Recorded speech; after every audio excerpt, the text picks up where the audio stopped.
Hindi ka namin titigilan hanggat hindi makamit Enrico ang hustisya para sa kanyang kamatayan. Sagot naman ng lalaki. Hindi kami ang pumatay sa kanya. Ang pumatay sa kanya ay yung pinuno niyong masama ang gawain. Huwag mong ibaling ang pagkakamali sa amin ng kasalanan niyo. Sagot ni Noli. Nang marinig niya ang sinabi ng lalaki, doon niya napagtanto na wala ng saysay ang kanilang pag-usap dahil puro na lang ang pagbabanta nito. Pinili nilang lumagpas sa mga ito upang itigil na ang walang kabuluhan nilang pag-uusap. Nang masipat ito ng mga lalaki, bigla itong nag-angil sa harapan nila Danilo. Partida? Tanghaling tapat yon. Ilang minuto ang lumipas. Pinili na lamang nilang talikuran ang grupong yon upang tapusin na ang kanilang pag-uusap. Habang naglalakad patuloy sa sabungan, ramdam na ramdam ni Noli ang mga binitawan nitong pagbabanta sa kanilang grupo. Hindi naman niya ito pinutulan, gawa ng alam niya ang kanyang kakayahan at mga mangyayari.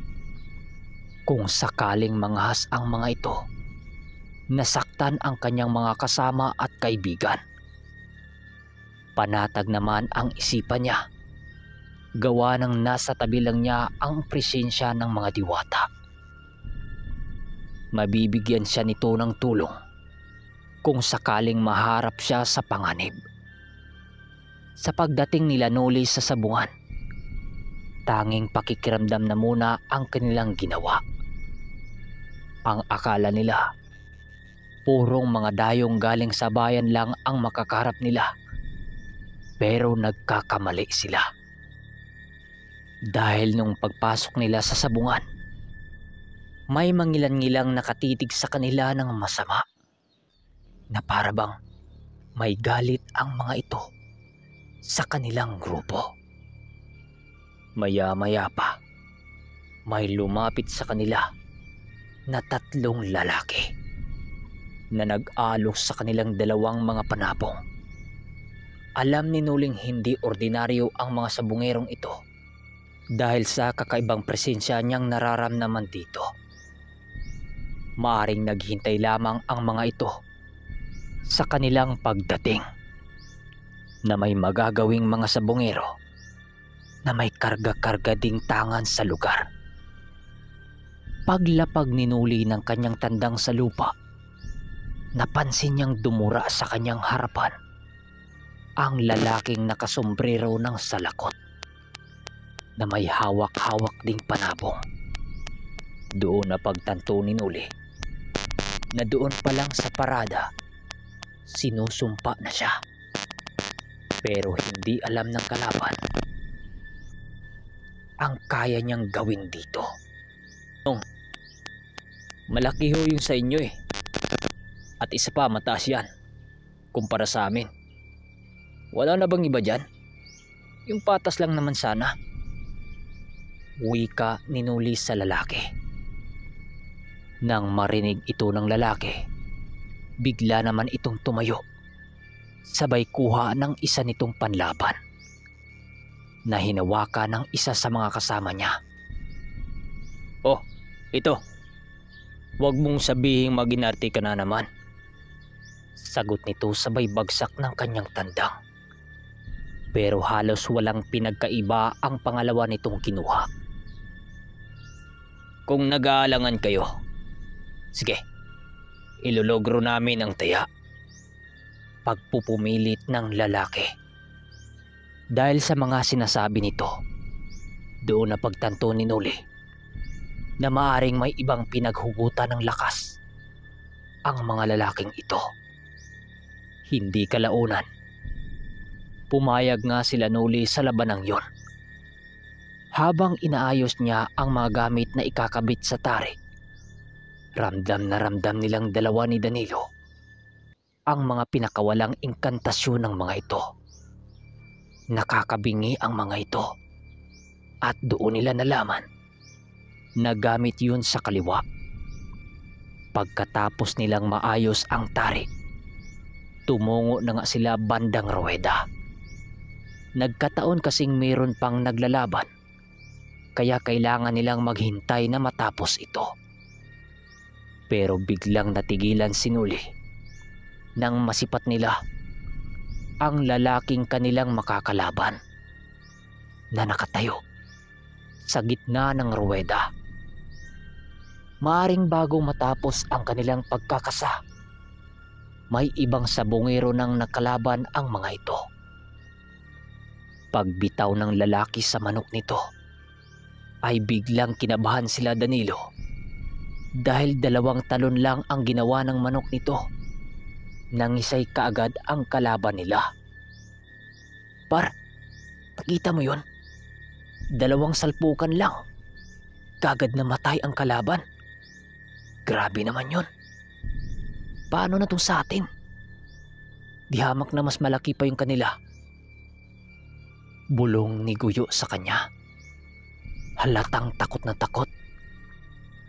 Huwag kang kabahan dyan. Manok lang yan eh.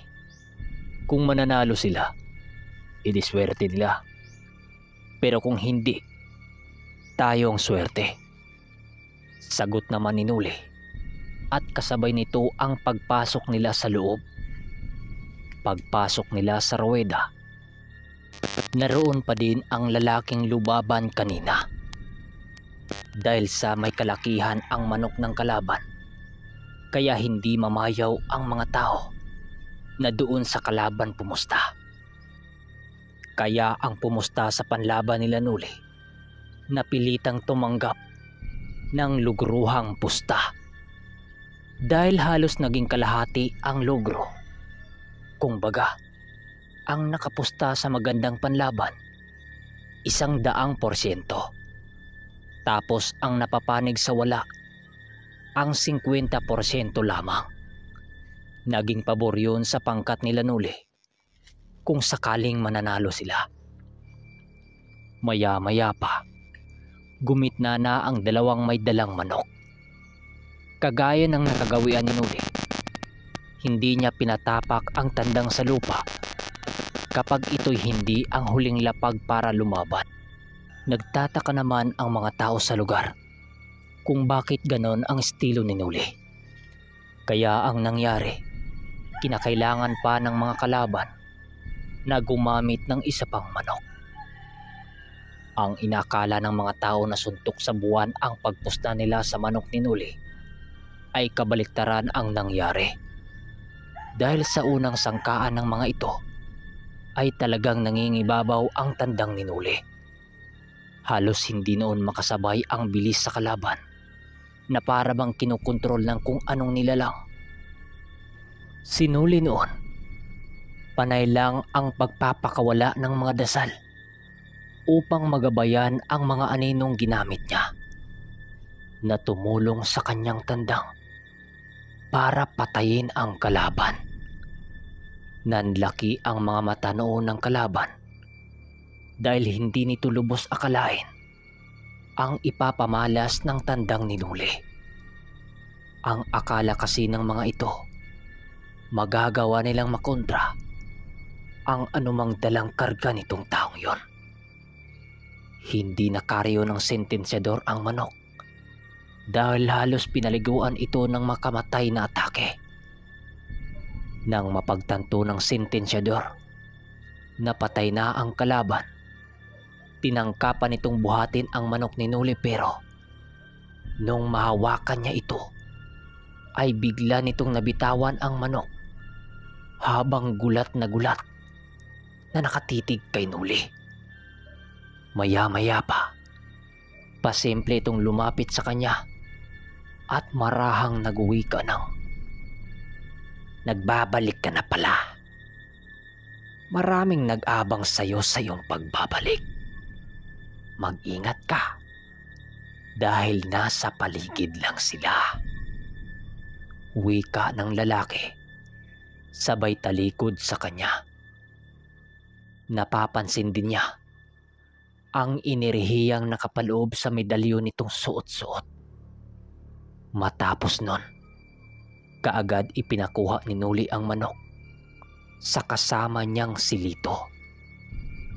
Paglabas nila ng ruweda, hindi naman maiwasan ang mga taong matuwa sa kanila dahil sa laki ng panalo nila nang makapusta sila sa manok ni Nuli. Bago sila umuwi, sinisigurado nilang mailaban ang pangalawa nilang manok. Hanggang sa muling lumaban sa kanila ang mga lalaki na kanilang nakatapat kanina. Sa pagkakataong ito, may ginawang hindi kanais-nais ang mga lalaki.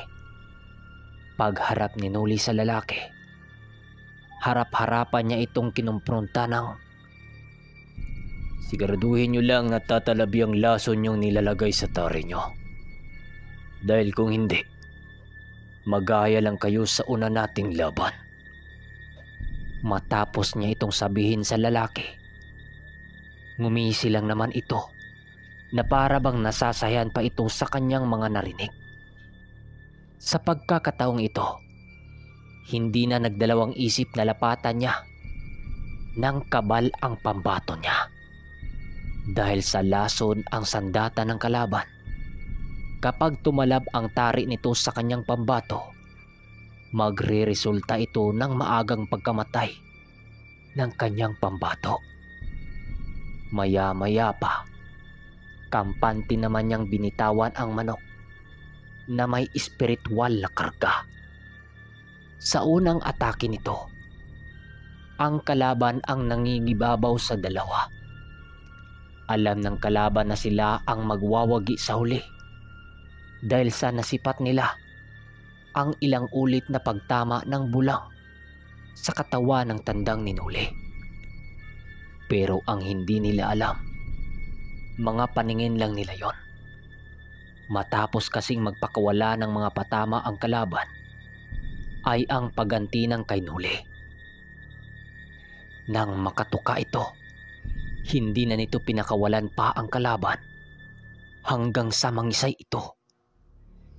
Sila Goyo naman at ang pinsan nito, halos magtukaan yun sa saya dahil sa pangalawa nilang panalo.